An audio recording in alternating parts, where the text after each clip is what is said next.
Ketenteraan dan juga disempurnakan oleh Kebun Yang Mulia Sri Paduka Baginda Yang di-Pertuan Agong dan Sri Paduka Baginda Raja Permaisuri Agong di Padang Kawat Akademi Latihan Ketenteraan Kamp Perdana Sungai Besi Kuala Lumpur. Untuk bercakap tentang istiadat yang gilang gemilang ini untuk pertauliahan diraja dan penggunaan watikah tauliah pegawai kadet ATM, saya amat bersati untuk memperkenalkan bersama dengan saya adalah Major General Datuk Haji Saadun bin Hasnan TUDM, Komandan Akademi Latihan Ketenteraan. Assalamualaikum warahmatullahi wabarakatuh. Assalamualaikum. Terima kasih bersama kami pada pagi ini.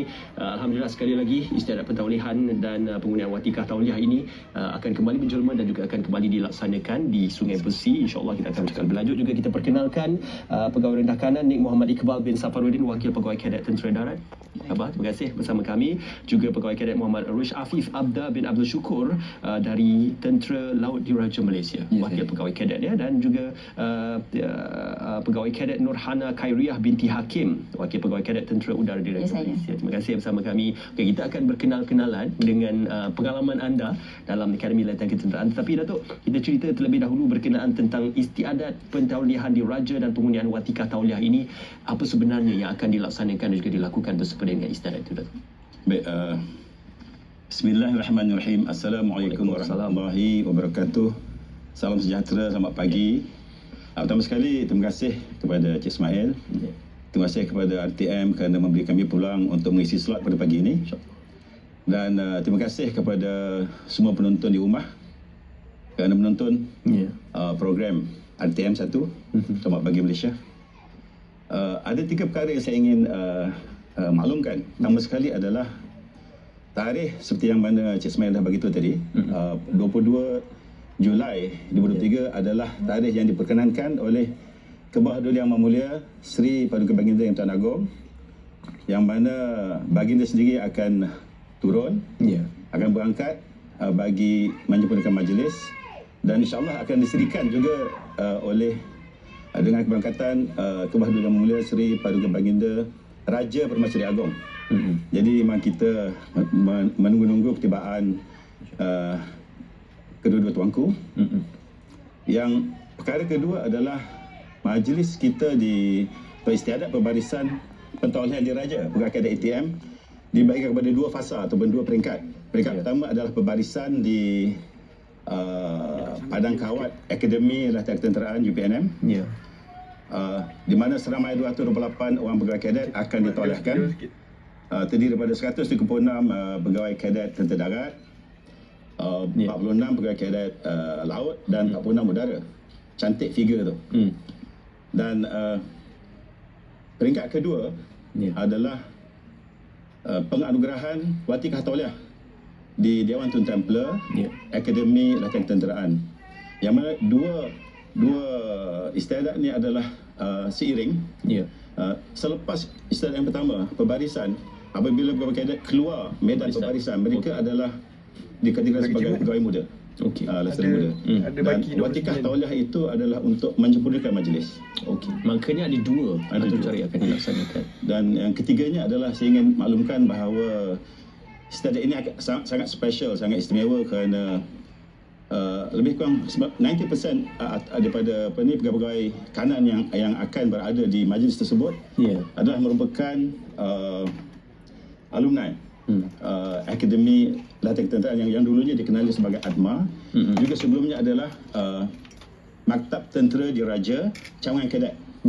Jadi macam mana pun, salah satu mereka ini adalah sebahagian daripada istiadat tersebut. Mereka pernah berada di situ, mereka pernah ditauliahkan di Padang Kawat tersebut, mereka juga pernah dianugerahkan tauliah di Dewan tersebut. Di situlah permulaan. Di situlah permulaan kami. Alhamdulillah. Okey, yang berbagi Datuk, mungkin boleh diceritakan berkenaan fungsi bagi Akademi Latihan Ketenteraan yang juga untuk menyokong proses pembelajaran akademik di Universiti Pertahanan Nasional Malaysia, kerana mereka ini perlu menjalani 2 proses, iaitu latihan ketenteraan di akademi dan juga proses akademik untuk ijazah sarjana muda di UPNM. Jadi bagaimana kedua-dua ini bergerak seiring untuk pegawai-pegawai kadet ini? Apa yang kami laksanakan di Akademi Latihan Ketenteraan adalah untuk memberikan basic military skill. Jadi sesuai dengan slogan di Akademi Latihan Ketenteraan bahawa kita punya attribute academic, attribute dan attitudes. Jadi mereka kita latih mendapatkan asas-asas atribut ketenteraan, Ya. ciri-ciri seorang pemimpin, dan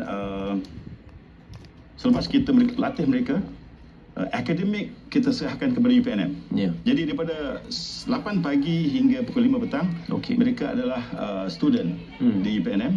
Selepas pada itu, mereka adalah pegawai kadet di ALK.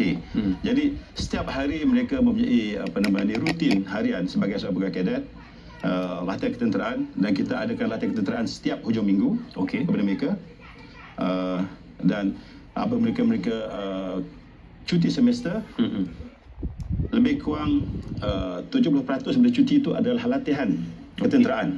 Di situ kita pupuk mereka untuk dapatkan attitude dan juga attribute sebagai seorang pegawai. Jadi kita bentuk officers quality mereka semasa latihan ketenteraan tersebut. Ya. Dan apabila mereka tamat pembelajaran, mereka digraduatkan, graduated, mereka akan jalani latihan selama 6 bulan, which is dipanggil LKTA, latihan ketenteraan tahun akhir. Itu di lokasi yang sama. Mereka tu di Kolej Perkhidmatan. Okey. Darat kita hantar ke Akademi Tentera Darat. Okey. Laut ke KDSI, di Lumut. Dan juga untuk Air Force kita hantar ke Alustar. Mengikut perkhidmatan Saya ikut perkhidmatan masing-masing. Okey, saya mungkin boleh mula membiasakan diri memanggil dengan gelaran Tuan Iqbal, ya.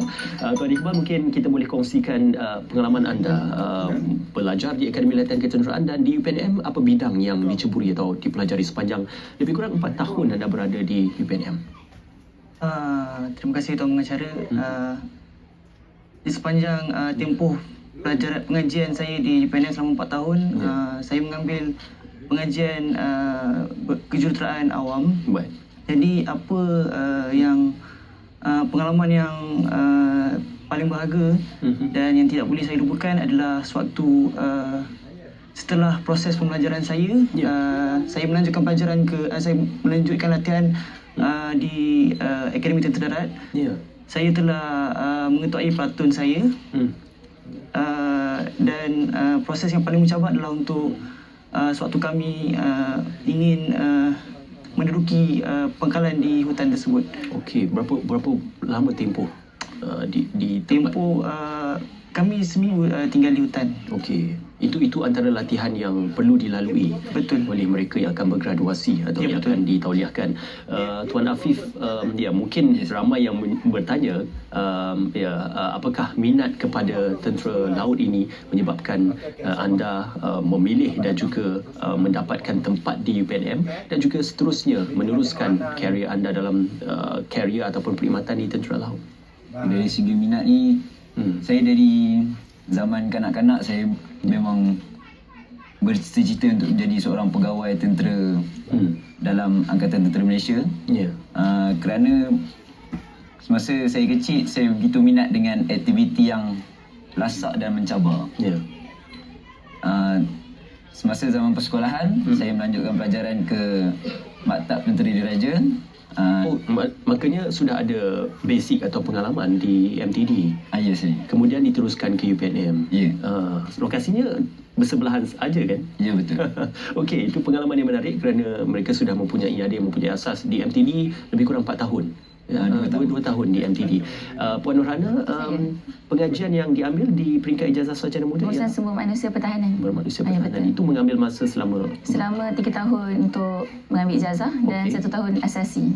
untuk Di PNM. di bawah lembayung Tentera Udara Diraja Malaysia. Apa mungkin sepanjang pengajian anda, latihan anda, modul-modul yang anda pelajari dan juga anda garap daripada latihan di bawah? Bagi saya, semua pelajaran yang saya ambil di Universiti Pertahanan Nasional Malaysia Ya.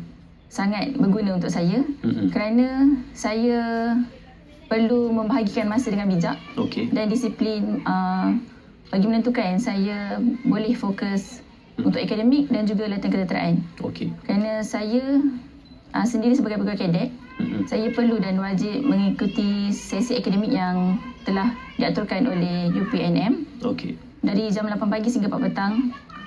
Manakala pada waktu petang pula, Ya. saya akan menjalani larian bersama-sama rakan pegawai kadet yang lain bagi meningkatkan stamina kami dan memastikan stamina kami pada tahap optimum. Okey. Jadi waktu malam pula kami akan menjalani ulang kaji bersama-sama seperti di perpustakaan bagi memastikan akademik kami tidak terabai. Dan kami memastikan untuk fokus kepada latihan ketenteraan pada setiap hujung minggu seperti yang dijadualkan oleh Akademi Latihan Ketenteraan sendiri. Tuan Afif sudah bersedia berlayar di lautan samudera? Untuk soalan bersedia tu tak, pastinya sentiasa bersedia. Sentiasa bersedia dengan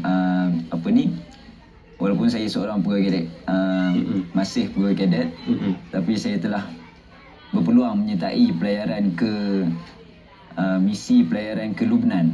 Alhamdulillah. Jadi sepanjang pelayaran tu saya dah pergi ke 4 buah negara. Jadi benda ni satu batu loncatan kepada saya untuk meneruskan dan memberi komitmen dalam kerjaya saya nanti. Okey, insya-Allah kita doakan yang terbaik untuk Perdana Tuan Afif untuk terus cemerlang dalam karier. Tuan Iqbal, belum ada penempatan yang sudah ditempatkan nanti? Belum lagi? Buat masa sekarang, saya apa yang pasti adalah saya ditolehkan kepada regimen Askar Melayu Diraja. Cumanya untuk penempatan di mana itu masih belum pasti lagi. Okey, insya-Allah kita ucapkan selamat maju jaya ya. Major Jeneral Datuk, ini satu kesempatan yang terbaik kerana kita nak bercakap berkenaan menggalas tanggungjawab pada usia yang muda. Mereka sudah pun menggalas tanggungjawab pada usia muda lebih kurang 23 dan 24 tahun sebagai seorang pegawai ya dalam Angkatan Tentera Malaysia. Jadi apa mungkin mereka-mereka ini dan juga pegawai kadet ini bersedia dalam menggalas tanggungjawab yang dibawa dan juga ditauliahkan kepada mereka di bawah lembayung ATM, Datuk? Secara peribadi saya yakin bakal pegawai muda bertiga ini dan yang lain-lainnya sampai 228 orang telah bersedia untuk ditauliahkan sebagai Leftenan Muda dan untuk menggalas tanggungjawab sebagai Leftenan Muda. Aspek proses kerjaya, mereka akan menjalani latihan asas pegawai infanteri dan yang lain-lainnya. TUDM akan menjalani proses latihan asas pegawai TUDM dan mereka akan melalui proses itu hampir setiap waktu. Dan insyaAllah apabila mereka lulus dan berjaya dalam setiap proses dan setiap ujian, mereka akan melangkah dan mereka akan dinaikkan pangkat sehingga InsyaAllah satu hari ada yang jadi jeneral juga. InsyaAllah. Jadi saya merasakan bahawa daripada apa yang kita telah latih mereka, asas pegawai tentera dan juga daripada aspek akademik, mereka telah bersedia. Dan mereka sebenarnya telah digraduatkan atau graduated pada 6 Disember yang lepas. Mereka tamat belajar pada bulan Ogos macam tu. Mereka tamat final exam. Jadi mereka dah tamat latihan ketenteraan tahun akhir. Jadi mereka dah bersedia. InsyaAllah. InsyaAllah. Sekali lagi Datuk, mungkin boleh kongsikan untuk atur cara siaran langsung bagi istiadat pembarisan pertaulihan diraja dan penggunaan watika tauliah pegawai kadet ATM 2023 yang akan berlangsung nanti, Datuk. Saya ingin mencadangkan kepada semua penonton yang ada pada hari ini, yang menonton rancangan ini, untuk menonton siaran langsung pada 22 Julai 2023 bermula pada jam 9 pagi atau mungkin awal pada itu lagi. Dan dengan keberangkatan tiba ke Bahdul Yang Mulia Sri Paduka Baginda Pertuan Agong pada jam 09.00 sehingga jam 10 pagi, insyaAllah 1 jam je. Jadi sekiranya berkelapangan, silalah menonton program kita pada hari itu, pada hari Sabtu ini 22 Julai 2023, insyaAllah. InsyaAllah. Selamat maju jaya diucapkan kepada kesemua pegawai-pegawai kadet yang akan ditauliahkan. Terima kasih Tuan Iqbal, terima kasih Tuan Hafiz, terima kasih Tuan Hana, terima kasih Major Jeneral Datuk kerana bersama dengan kami. Terima kasih Akademi Latihan Ketenteraan dan juga UPNM bersama dengan kami untuk bercakap berkenaan istiadat pembarisan pertaulihan diraja dan penggunaan watika tauliah pegawai kadet Angkatan Tentera Malaysia 2023. Kita nak berjalan seketika dan kita akan ke Cerita Pagi Labuan, semarak 20 tahun Museum Marine Labuan. Jadi apakah perkongsiannya di sana? Silakan.